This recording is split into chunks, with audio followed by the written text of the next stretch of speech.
kind of excited to coming spring. Yeah, when spring comes, I go out and do the gardening and taking care of plants, and also going out a little bit far away to see the plants, how they come up, all the white flowers come up and everything.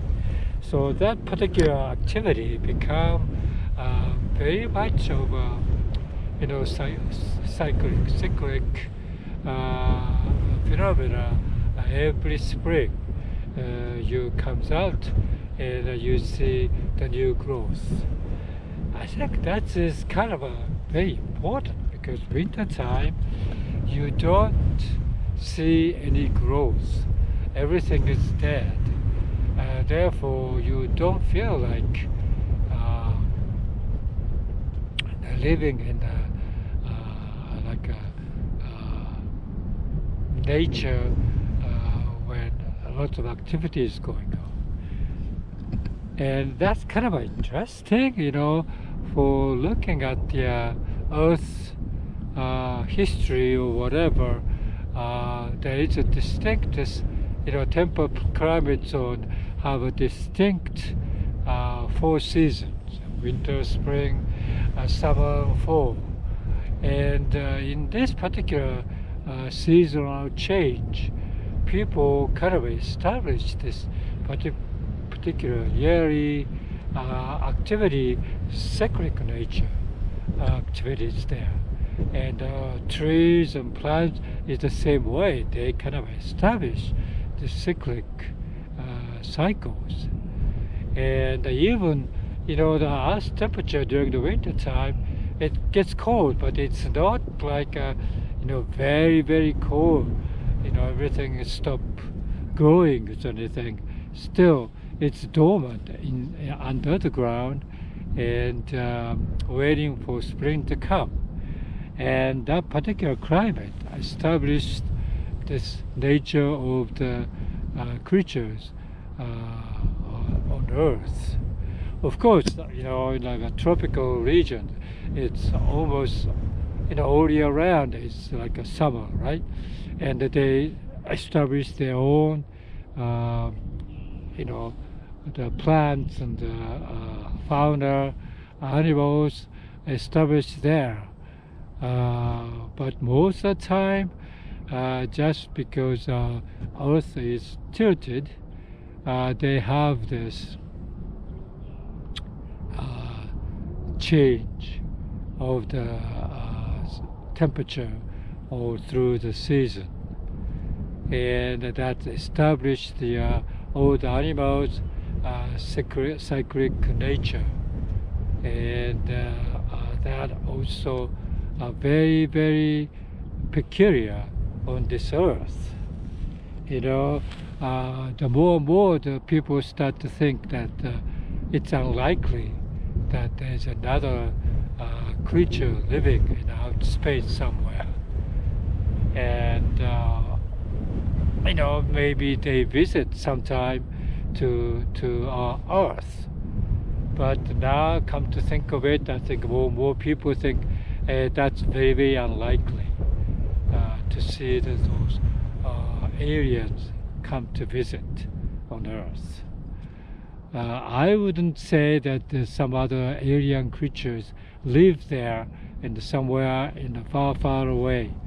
But physics point of view, I think it's very, very unlikely they reach us all the way to the Earth.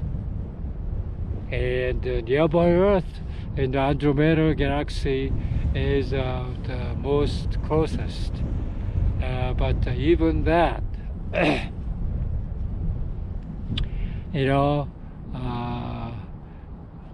I don't think there's no traffic between Andromeda and the Milky Way galaxy. Even this Milky Way galaxy, the closest sun to our sun is the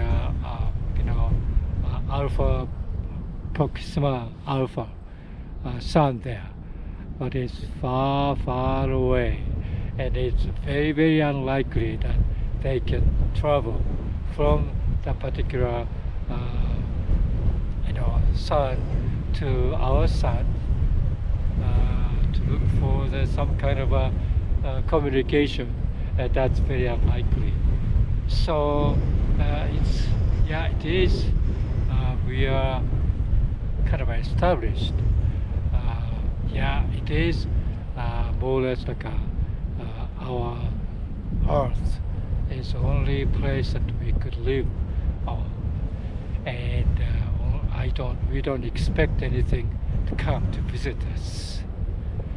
That's kind of a while ago, people thinking about, there's a the creature is on Mars, and they have like very many arms and legs, and it looks like an octopus, and that's only like 100 years ago, right? There are people thinking about that.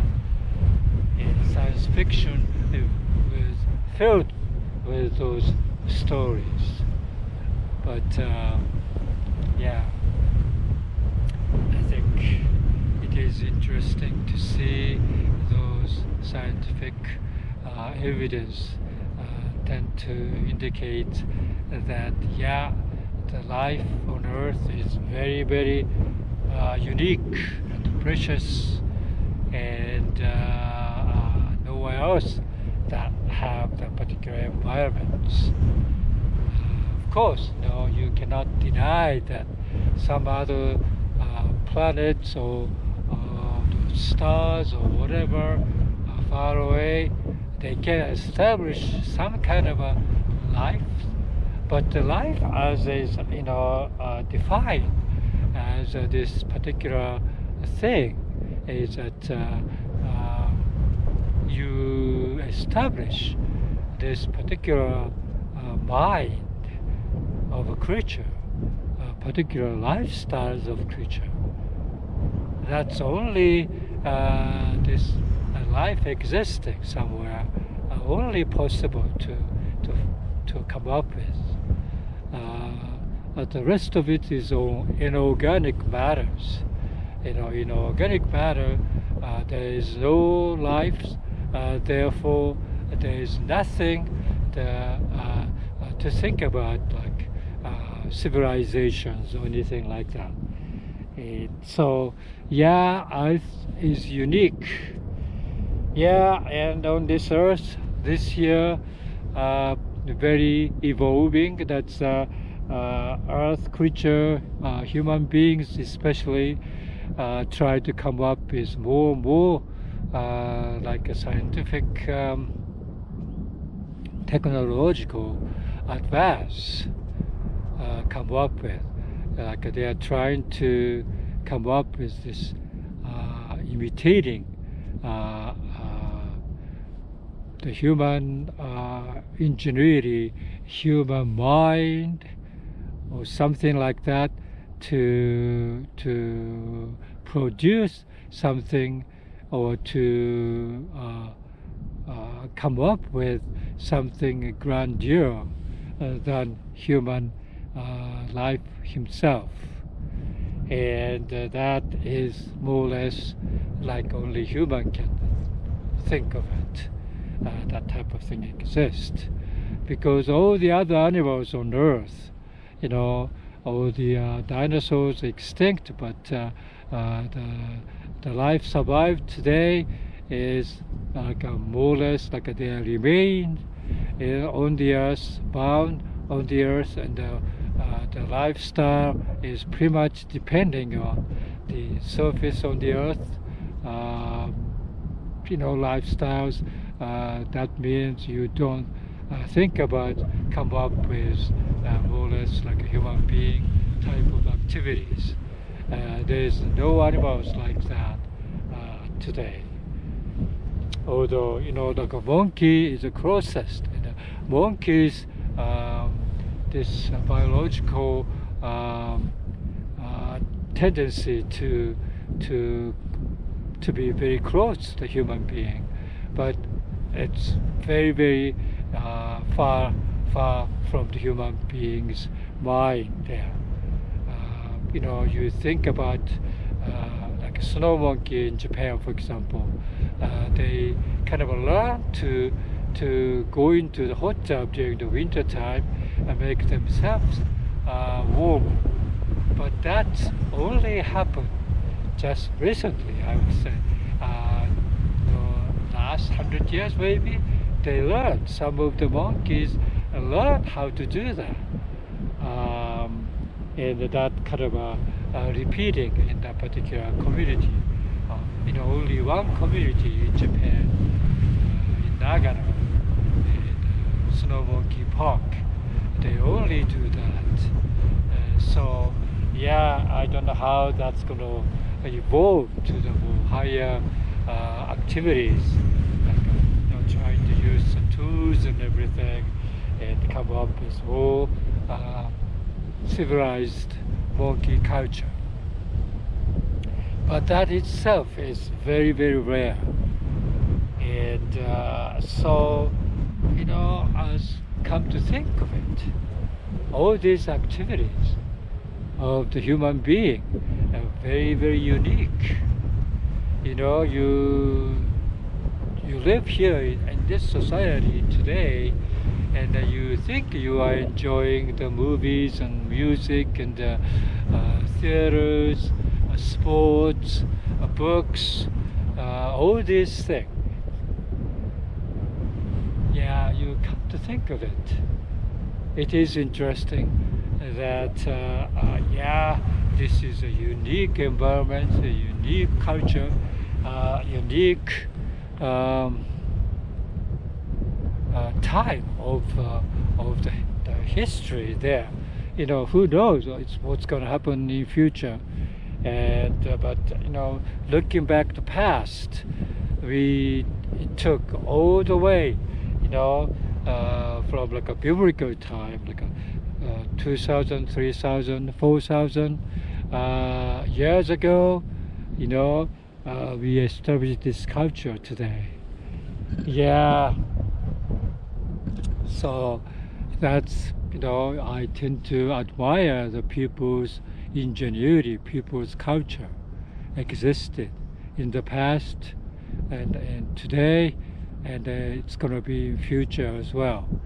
So when my own lifetime, I would say, you never know what's going to happen in future, but in my own lifetime, I am so glad that I experienced the culture when I was like 10 years old, 20 years old, 30 years old, 40 years old, 50s, 60s, 70s, 80s.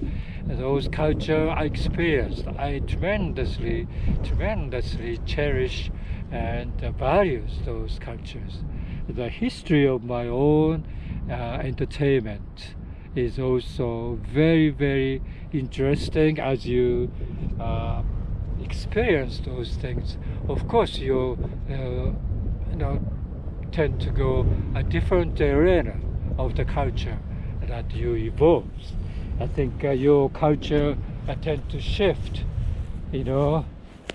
and so in one hand you want to keep it your own culture, and as much as possible you want to enjoy the culture you enjoy, like books, reading books, and enjoying the movie culture, for example. You wanted to do that, but them itself, probably changing. Books, I think, still remains. They are very strong, even though this digital era. Still, people read books, on the paper, especially. And as a matter of fact, that there's this evidence that if the people do that, people read books, paper books especially, that you can keep yourself very, very alert mentally. Very, very good for you mentally. Mental capacity is tremendously invigorated by doing so. So I think those books remains forever, probably, because even though there's a lot of other means of communications or entertainments develop in future. But if that eases the human's effort to communicate or to enjoy, I think that's not good for the human brains, right? So I think that's going to be a very valuable thing in the future as well, and try to make yourself smarter. Yeah, once you get kind of atrophied from the old developed culture, like your body atrophied, right? When you drive the car, for example, you don't walk, you don't run, and that body starts atrophying. It's not that strong.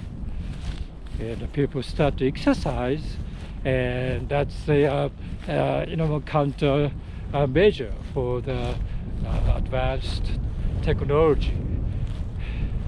Yeah, so you think about that, some animation films I remember that depict the future human is tremendously obese, for example, and they cannot even walk.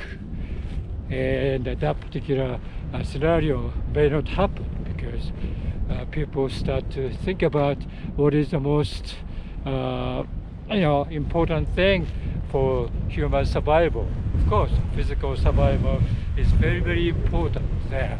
So they start to do exercise and everything. And that particular trend, I think, will remain, I would say. So people will exercise, people walk outside, people read books in future, even though this tremendous technological advance. We are talking about the artificial intelligence. I think they will think about what is good for human and not make it atrophied human's capacity to survive on this earth. Yeah. Oh gosh, I felt like tremendously going back to the more primitive lifestyle, probably. I think that's very, very important too. Like a camping, hiking, sleeping in the tent, for example, in the wild. I think that itself, will tell you something about human, constructing the houses, make it warmer inside the house, and central heating and central air during the summer. But that's not necessarily good for human, even though it's comfortable. But they lose their own capability of coexisting in the nature. Yeah, interesting topics, right?